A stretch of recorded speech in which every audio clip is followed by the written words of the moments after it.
ప్రసాద్, నువ్వు ఒక్క 3000 ఇచ్చావంటే ఓ శుభార్ చెప్తాను. ఏంటది? నిన్నే ఓ బ్రహ్మాండమైన సంబంధం చూసానయ్యా. అమ్మాయికి ఎన్నో నెల? ఏదో మొన్నోసారి అలా జరిగిందని అమ్మాయిలందరూ గర్భవతులు అనుకుంటే ఎలా? వద్దయ్యా, ఇక జీవితంలో మళ్ళీ అమ్మాయి మొహం చూడను. ఇదే లాస్ట్. నువ్వు మరీ అంత డిసప్పాయింట్ అవ్వకు ప్రసాద్. ఇంకో నెలలో శూన్యమాసం వచ్చేస్తుంది. ఈలోగా సంబంధం సెట్ చేసేద్దాం. 10 మాఘమాసాలు అవ్వని పెళ్లి ఒక్క శూన్య మాసంలో ఏమవుతుందండి? ఆ అమ్మాయిని చూస్తే ఈ మాట అనవు. ఎక్కువ చెబుతున్నా అనుకోపోతే ఆ పిల్ల గురించి 3 ముక్కలు చెబుతాను. ఐశ్వర్యరాయ్లా అందంగా ఉంటుంది, లతా మంగేష్కర్ లా పాడుతుంది, మాధురి దీక్షిత్ లా డాన్స్ చేస్తుంది. అప్పుడు లేట్ ఎందుకు? హీరోయిన్ గా ట్రై చేయమనండి. ఇన్ని బ్యాడ్ హ్యాబిట్స్ ఉన్న అమ్మాయి మనతో సంసారం ఎందుకు చేస్తుంది? ఎందుకయ్యా ఇంత చిన్న చిన్న విషయాలకే చిరాకు పడిపోతావు? ఇప్పుడు దేవుడు మనుషులందరినీ జంటలుగా పుట్టించాడంటారు. అబ్బాయిని ఇక్కడ పెడతాడు, అమ్మాయిని ఎక్కడో దాస్తాడు. టైం వచ్చినప్పుడు ఇద్దరిని కలుపుతాడు.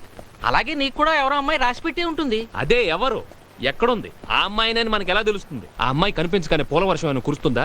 మెరుపులు ఏమైనా మెరుస్తాయా? బ్యాక్గ్రౌండ్ లో మ్యూజిక్ ఏమైనా వినిపిస్తుందా? స్వామి, సంబంధాలు చెప్పండి చాలు, స్టోరీలు వద్దు.